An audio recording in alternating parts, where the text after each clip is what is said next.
It was maybe 2 weeks ago when I talked to my grandpa about an entity he said was the reason he was put into the loony bin. I think I remember how the story goes. Since he's no longer around to tell it to me again for better remembrance, I'll just have to give it my best shot. Here it goes. It was a particularly rainy day. The streets of my small city were empty, save a woman I saw at North 12th Street, just standing there with her umbrella. I ignored the old woman and kept on driving toward my house, as I heard the rain was gonna start pouring down ferociously in just about an hour. I arrived at my house in minutes, and I hurried to the front door so I could get out of the rain. Then I noticed an old lady at the top of my street. Had that been the same lady I saw on North 12? No, this lady had a different umbrella, although they did look the same. I decided I would think about that later, after I got inside the house, out of the rain. As I made it inside, I noticed foot tracks going through my house, toward the kitchen. I had an alarm system, so if it was someone I didn't know, it would have gone off. It had to have been my girlfriend. Aha! I was so worried, yet it was only common sense that it was my girl. I went to go see her and give her a hug, and, well, I guess a kiss would do as well.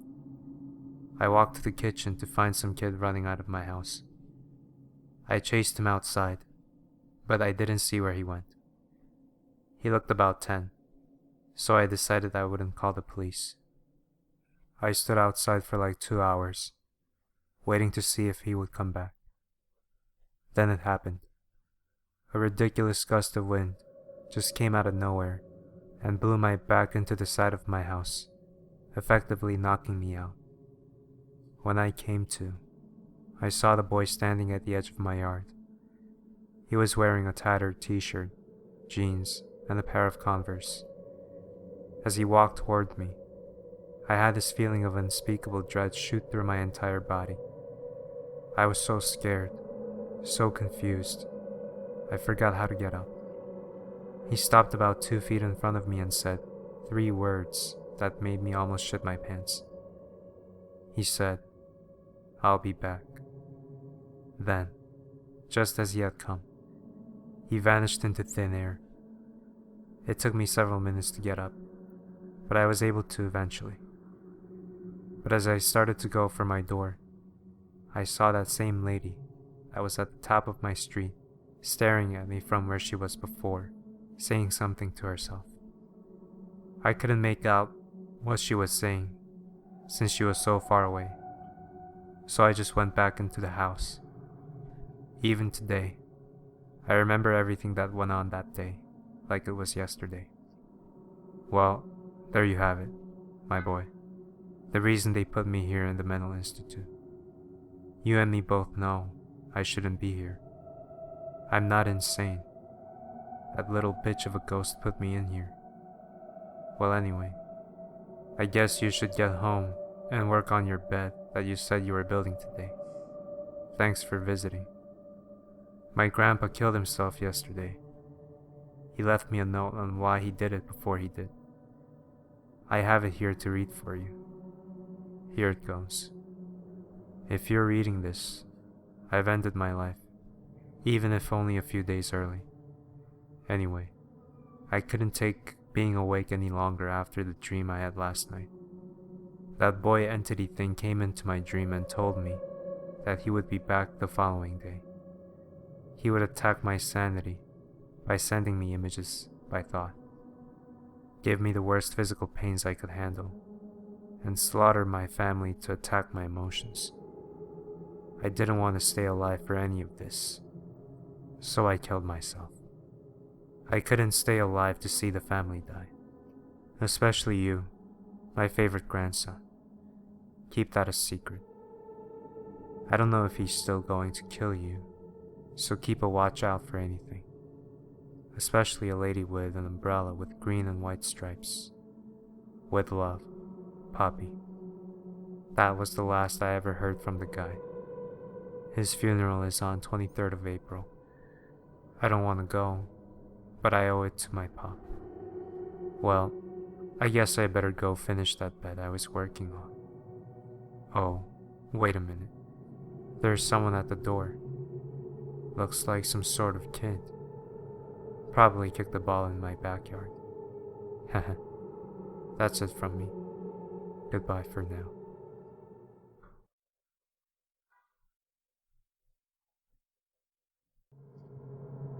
My childhood is quite blurred, due to my brain blocking out most of it. But the things I do remember stick out like house fires in the Antarctic. I'll post as many stories as I'm able to remember clearly, and some may be dreams, but I'll try to keep to reality as best as possible.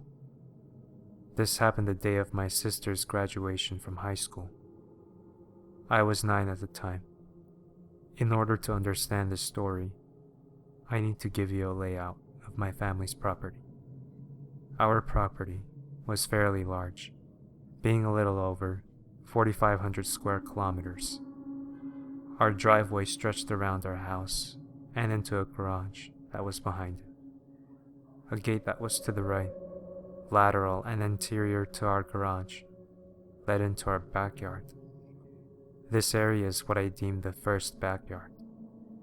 This is where the main bulk of the graduation party was occurring, with some guests sauntering about in the area in front of our garage.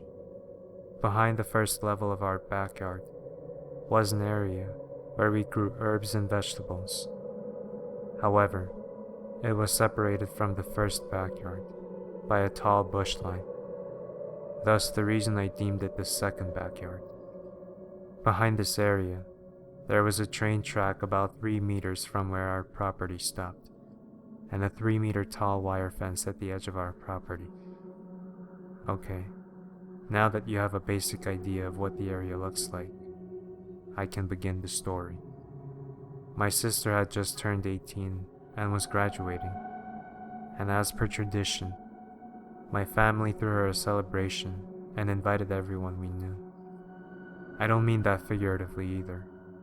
Our parents invited the entire family, all of the family's friends, anyone from her school that wanted to come, and even left it open for anyone who was just passing by and wanted to join. So as you can imagine, a lot of people showed up, which meant next to no one paid a lot of attention to 9-year-old me. I was free to do whatever I liked, as long as I stayed away from the guests. I was quite a rowdy child, and my parents didn't want me to embarrass them, so I opted to play in our second backyard. As I said, the 2 backyards were separated by a tall bush line, so being so far back, no one could see me.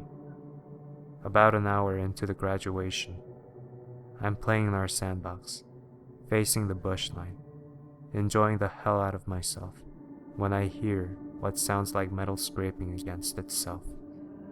Confused, I look up from my terribly built sandcastle and look around. As I'm pivoting, I turn to face the opposite direction, and my eyes lock onto a man, dressed in full US Army uniform, standing just outside the fence. Curious, I analyze the man and see that his uniform has quite a lot of rips, bloodstains, and a massive hole in the upper right section of the coat. Keep in mind, the man is a mere 4 meters away from me, just standing there, his eyes glued on me as much as mine were glued on him. Then, very subtly, a smile begins to spread across his face. Even at 9, I understood malice in his eyes, yet for some reason, still unknown to me, I stayed, just staring. Then he moved. He gripped the fence and hopped it in under 10 seconds. He moved towards me swiftly, yet very quietly, but I still stayed put, just staring at him. Once he got within a meter of me, I finally snapped out of my daze and made a run for it. I, fitting the typical movie cliche, tripped on one of the stones that made up the walkway between the first and second backyards and screamed loudly from the pain.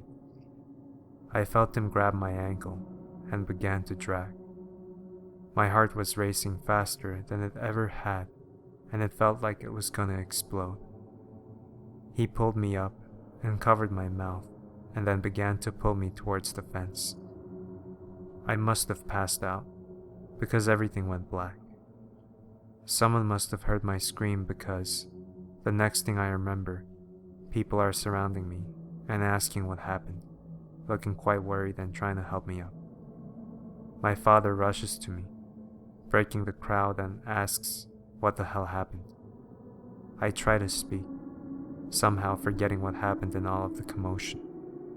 When I see him, the army man, standing in the very back of the crowd, I scream and start to cry, and my father goes red in the face. He picks me up and brings me into the house. On the way there, I didn't see the man anymore, as he seemed to have vanished. When inside, my dad band-aids my scraped knee and disciplines me for acting so childish, even though I was a child. I try to explain to him what had happened, but when I start to describe the man, my dad loses all color in his face. He asks me if I'm sure that is what the man looked like.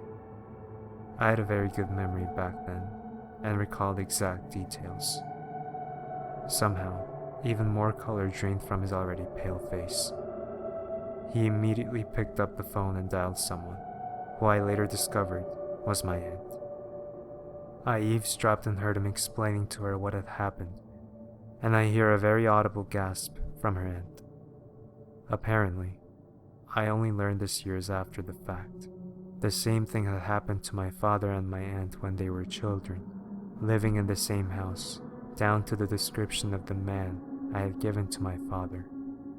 The only difference was that my grandfather had rushed out when he heard my aunt scream and ended up shooting the man, and my father swore up and down that the man had died that day.